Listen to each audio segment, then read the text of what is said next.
नमस्कार, मैं हूं आपके साथ अलीम अतर। बुलेटिन की शुरुआत बड़ी खबर से करेंगे और बड़ी खबर सीतामढ़ी से है, जहां रेलवे स्टेशन पर कैंटीन संचालक की चाकू मारकर हत्या कर दी गई है। अज्ञात हमलावरों ने सोए अवस्था में कैंटीन संचालक को हमला बोला, जिससे रेलवे परिसर में हड़कंप मच गया। सबसे गंभीर बात यह है कि रेलवे स्टेशन परिसर में जिस जगह पर हत्या की वारदात हुई उसके ठीक बगल में जीआरपी थाना था, लेकिन किसी को भी इसकी खबर तक नहीं लगी। फिलहाल जीआरपी मामले की जांच में जुटी है। दुश्मनी नहीं था कोई, इनका नया पर कोई संपर्क में आदमी था, वही हम लोग भी नहीं सकते, हम नहीं देखे हुए हैं, जानते का झंझट भी नहीं था हमारे पास, तो ऐसा बात नहीं था। अब कौन किया है नहीं किया है आप लोग को खुद पता लगा। आप लोग के देखने के इससे क्या प्रतीत होता है? अभी तो बहुत एंगल पर जांच करना है, जांच कहाँ तक जाता है, सच्चाई कहाँ तक आता है, जांच के बाद ही पता चल रहा है। हम लोग लगे हुए हैं, फुटेज उटेज सब खंगाल रहे हैं कि आखिर घटना का अंजाम देने वाला कौन कार्यत व्यक्ति है जो ऐसा अंजाम दे। और राकेश हमारे साथ जुड़े हुए हैं। राकेश, स्टेशन परिसर जहां पर सीसीटीवी लगे होते हैं, जीआरपी थाने के बगल में किसी को अगर चाकू मारकर उसकी हत्या कर दी जाती है, क्या माना जाए बेलगाम हो चुके हैं अपराधी? जी, निश्चित तौर पर इस घटना को काफी गंभीरता से लेना चाहिए, क्योंकि रेलवे प्रोटेक्शन फोर्स वहां पर उसकी तैनाती की गई है, राजकीय रेल पुलिस है। उसके बाद पूरा जो रेलवे स्टेशन परिसर है और उसका आसपास का जो इलाका है वहां पर सीसीटीवी कैमरा लगाए गए हैं। बावजूद बड़ी आसानी से हत्याकांड को अंजाम देने के बाद जो अपराधी है भाग निकलते हैं और पुलिस अब तक इस मामले पर किसी नतीजे पर नहीं पहुंची है। यह सबसे गंभीर बात है। दूसरी तरफ यह सवाल यह उठता है कि आखिरकार कितनी आसानी से इस सुरक्षित जोन में अपराधी आते हैं और हत्याकांड को अंजाम देने के बाद आसानी से चले जाते हैं और पुलिस को भनक तक नहीं लगती है, क्योंकि कैंटीन के जस्ट बगल में राजकीय रेल पुलिस थाना वहां पर स्थित है और 50 कदम की दूरी पर रेलवे प्रोटेक्शन फोर्स की तैनाती की गई है। बावजूद इस तरीके का घटना होना काफी आश्चर्यजनक प्रतीत होता है। जी चलिए, बहुत शुक्रिया आपका तमाम जानकारी देने के लिए राकेश। और छपरा से बड़ी खबर है, जहां बेखौफ अपराधियों ने पेट्रोल पंप के दफ्तर में घुसकर डकैती की घटना को अंजाम दिया है। मुफस्सिल के नेवाजी टोला में डकैतों ने 5 लाख रुपए की लूट की है। हथियारबंद बदमाश पिस्टल के बट से पेट्रोल पंप के मैनेजर को घायल कर दिया। फिलहाल मामले की छानबीन जारी है।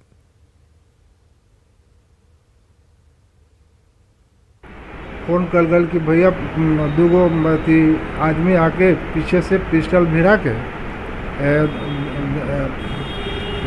आके और दूसरा स्टाफ पर पिस्टल भिड़ैले लख और के भिड़ैले हमरा के दरवाजा खोले जबरदस्ती खोलला के बाद हम दरवाजा ना खोलनी हाँ, देखते हमारा माथा पर मतलब पिस्टल से मार दिलक कि तले हमारे कपार फट गए।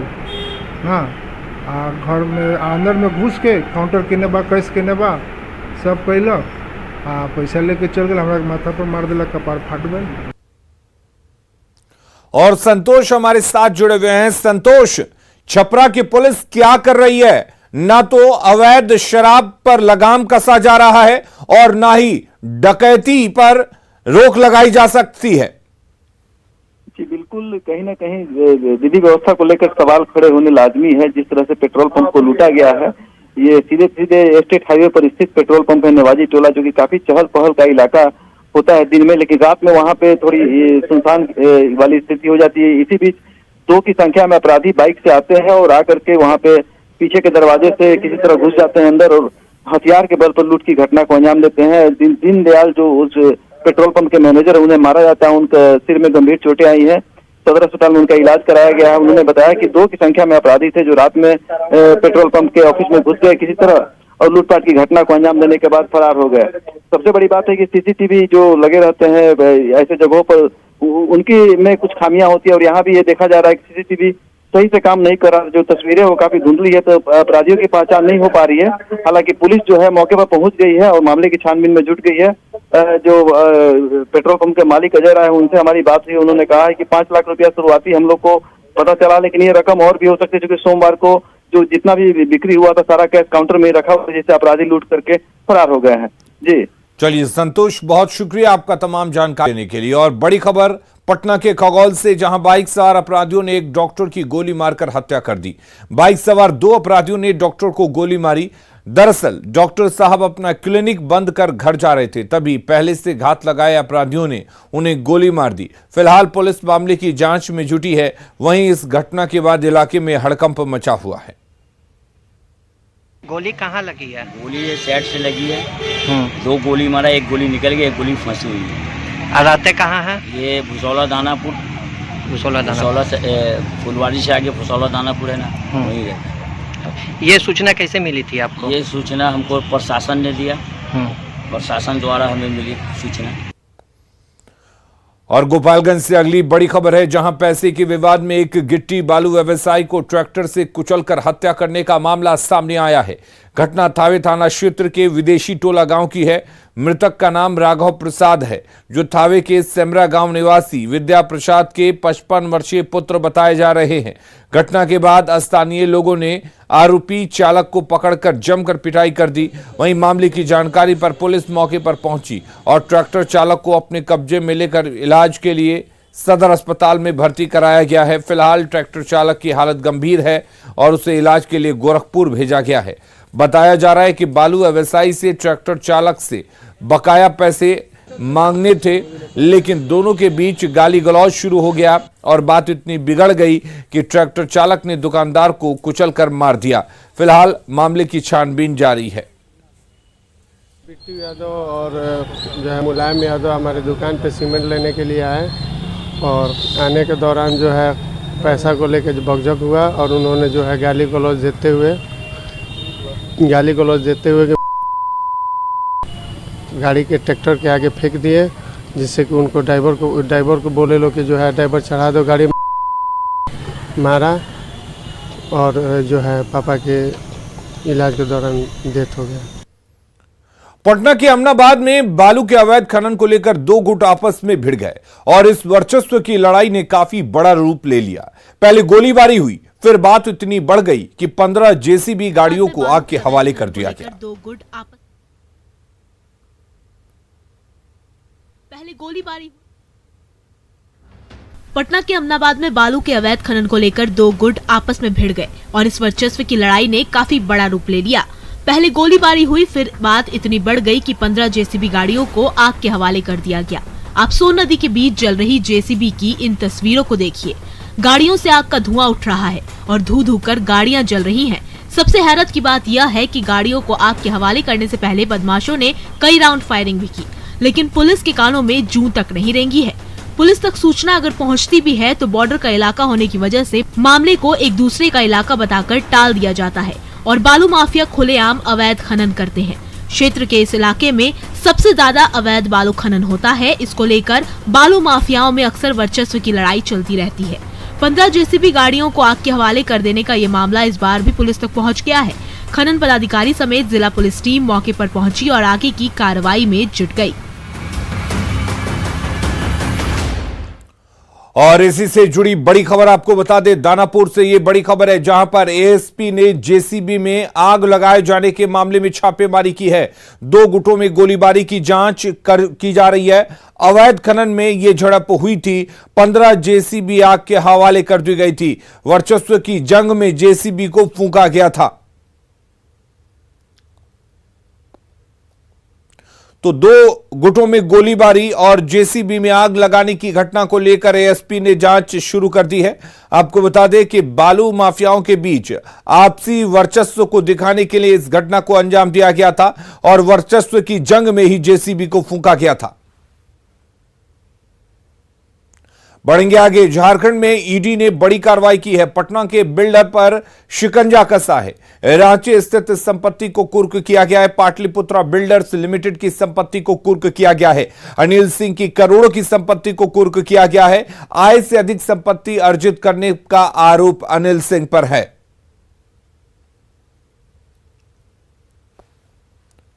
और रुक करेंगे पूर्णिया की, जहां से बड़ी खबर है, जहां कजरा पुल के पास एक बस पुल की रेलिंग से टकरा गई, जिसमें 25 कांवरिये घायल हो गए।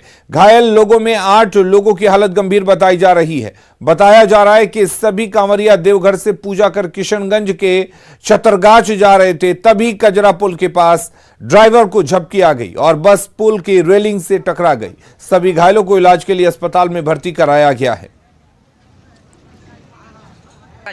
अंदर सो रहे थे, अब किस तरीके से क्या ड्राइवर बोल सकता है? ड्राइवर को कुछ हुआ है क्या? ड्राइवर तो भाग गया। कहाँ ड्राइवर है? ड्राइवर घर आप लोगों का? घर छतरगाछ गांव का नाम है इंद्रपुर सर। आपके साथ में कितने लोग घायल हुए? बहुत सारे घायल हुआ सर। हम तो 2 बस में था, एक बस तो निकल गए आगे, ये हम रह गए थोड़ा पीछे। किसी की मौत तो नहीं हुई? नहीं, मौत तो नहीं, जख्म बहुत हुआ सर। रास्ते में तुरंत देखा कि एक बस जो है आके टकरा गई, जिसमें कांवड़िया सवार थे। ऊपर जो कांवड़िया बैठे हुए थे, ये सभी कांवड़िया जो है पुल के समीप आकर आगे की तरफ गिर गए और इसमें त्राहिमाम मच गया। इस तरह से कोलाहल हुआ कि मानो जो कि कोई बड़ी दुर्घटना घटी है। लेकिन यहाँ देखा गया है कि 20-25 से अधिक आदमी का, किसी का पैर भंग है, किसी का हाथ भंग है, किसी का माथे फट गया, कोई एकदम पूरा जख्मी है और बेहोश है। कोई मरा नहीं है, परंतु पूरी तरह से घायल है। लगभग 36-27 पेशेंट है, जो कुछ उसमें से बहुत गंभीर है, हेड इंजरी है, हड्डी टूटा वगैरह, हाथ और पैर टूटा हुआ है। तो उन लोगों को कुछ प्राइमरी इलाज करके यहाँ से पूर्णिया गवर्नमेंट मेडिकल कॉलेज भेजा गया है। बिहार सरकार के पूर्व सहकारिता मंत्री और गोपालगंज सदर विधायक सुभाष सिंह का पार्थिव शरीर गोपालगंज पहुंचा। दिवंगत विधायक को बीजेपी के जिला कार्यालय पर आज श्रद्धांजलि दिया जाएगा और उसके बाद उनके पैतृक गांव ख्वाजेपुर में सुबह 10 बजे अंतिम संस्कार किया जाएगा। विधायक का पार्थिव शरीर गोपालगंज पहुंचते ही कार्यकर्ताओं ने सुभाष सिंह अमर रहे के नारे लगाए। वहीं अंतिम यात्रा में बीजेपी के प्रदेश अध्यक्ष डॉक्टर संजय जायसवाल, पूर्व मंत्री मंगल पांडे, प्रदेश उपाध्यक्ष मिथिलेश तिवारी समेत कई सीनियर नेता मौजूद रहेंगे। बता दें कि बीजेपी विधायक का दिल्ली एम्स में किडनी का इलाज चल रहा था। कल सुबह इलाज के दौरान उनका निधन हो गया।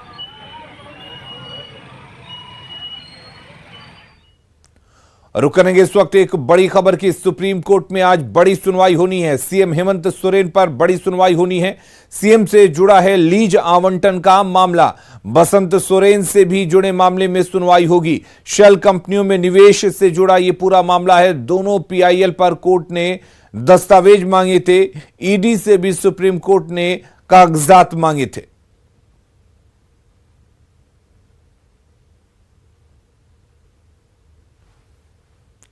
बिहार के नालंदा जिला स्थित राजगीर जू सफारी को जल्द ही बड़ा तोहफा मिलने वाला है। यहां 7 विदेशी नस्ल के जानवरों को मंगाया जा रहा है। बताया जा रहा है कि राजगीर जू सफारी में दक्षिण अफ्रीका के 7 नस्ल के 36 जानवर मंगाए जा रहे हैं, जिनमें हिरण प्रजाति के इम्पाला, जिराफ, जेब्रा, ओरिक्स, 2 सींग वाला गेंडा, अफ्रीकी लायन, नाइल क्रोकोडाइल शामिल हैं।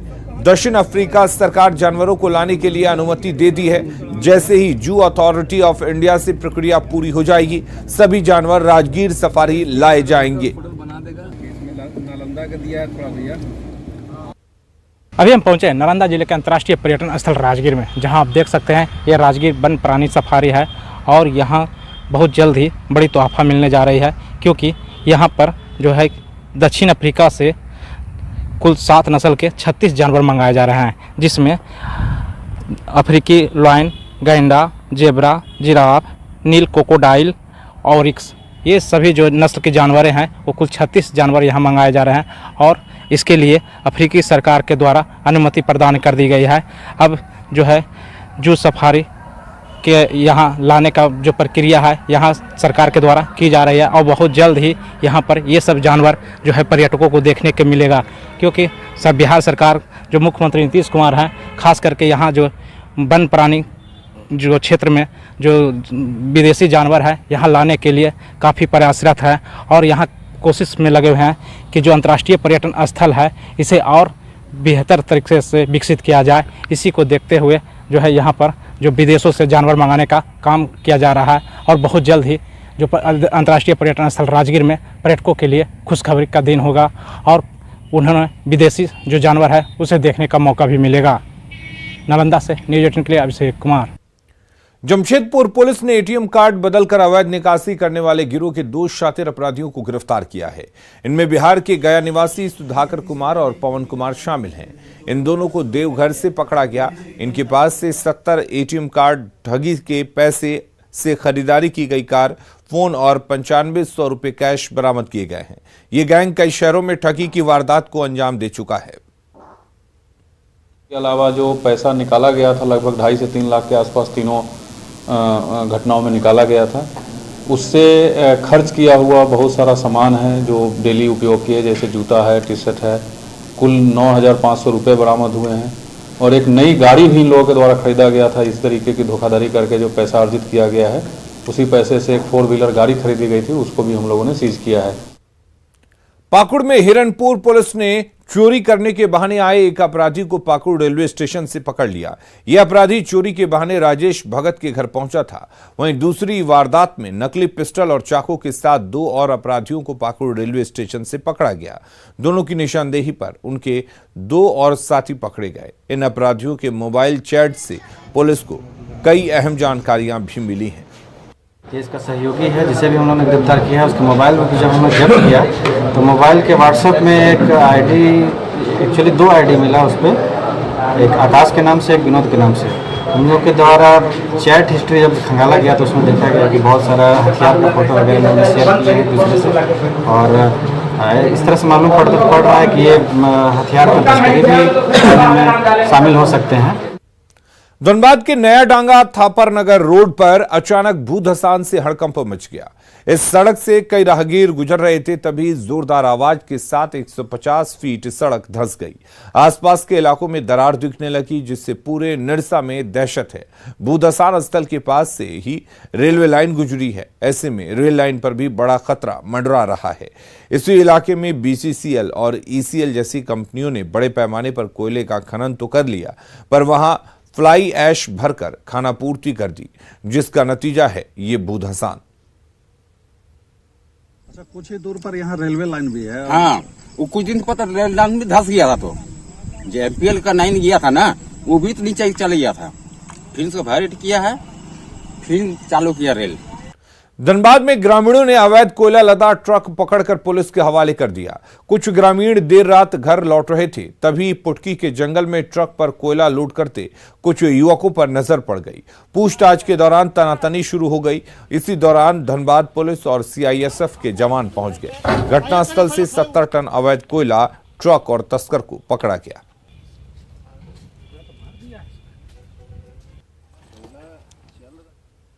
नंबर नहीं है, नाम पता पूछने पर ना ड्राइविंग लाइसेंस दिखाया गया ना और आधार कार्ड वगैरह। नाम इन लोग, हमको लग रहा है कि नाबालिग भी है ड्राइवर, दोनों खलासी ड्राइवर दोनों फरार। देखिए, अवैध कोयला का कारोबार पिछला एक ही दिन से यहाँ पे शुरू हुआ था और ग्रामीणों ने कल रात इसको पकड़ा है, रेड किया है और वहाँ पे थोड़ा सा देख लीजिएगा। तो हम आए तो ये लोग पूरा काफ़ी मात्रा में करीब 20 टन के आसपास कोयला जब्त किया है लोग, और जो ट्रक है उसको भी ये किया है, मिला है, उसको थाना में कब्जा में है। कांग्रेस नेता बंधु तिर्की ने दावा किया है कि गौरव यात्रा से पार्टी कार्यकर्ताओं को नई ऊर्जा मिली है। साथ ही उन्होंने ये भी कहा कि गठबंधन सरकार वक्त का तकाजा पर है, पर यह भी जरूरी है कि गठबंधन सरकार में पार्टी कार्यकर्ताओं को उचित मान और सम्मान मिले। बार बार हथियार डालना पार्टी के भविष्य के लिए ठीक नहीं है। ठीक है, गठबंधन की सरकार में मिलजुल करके चलना भी जरूरी है, लेकिन अपना जो पक्ष है, कार्यकर्ताओं का जो मान सम्मान है, उसको भी ध्यान रखने की आवश्यकता है। और हर चीज में अगर पार्टी हथियार डाल ही देगी तो दिक्कत होगा काम करने में। दुमका और बरहेट में अक्टूबर या नवंबर में होना तय है, ये दावा किया है गोड्डा के बीजेपी सांसद निशिकांत दुबे ने। उन्होंने कहा कि जिस तरह से हालात बन रहे हैं कि दोनों सीटों पर उपचुनाव होना तय है, इसके लिए बीजेपी कार्यकर्ताओं ने तैयारी भी शुरू कर दी है। सांसद निशिकांत दुबे आचार संहिता उल्लंघन मामले में पेशी के लिए दुमका आए थे। और जो मुझे संभावना दिख रही कि दुमका विधानसभा में जो है फिर से एक बार चुनाव आने वाला, उपचुनाव की संभावनाएं जो है दुमका में बढ़ गई। और खबरें लगातार जारी हैं। आप बने रहिए न्यूज़ 18 बिहार झारखंड के साथ।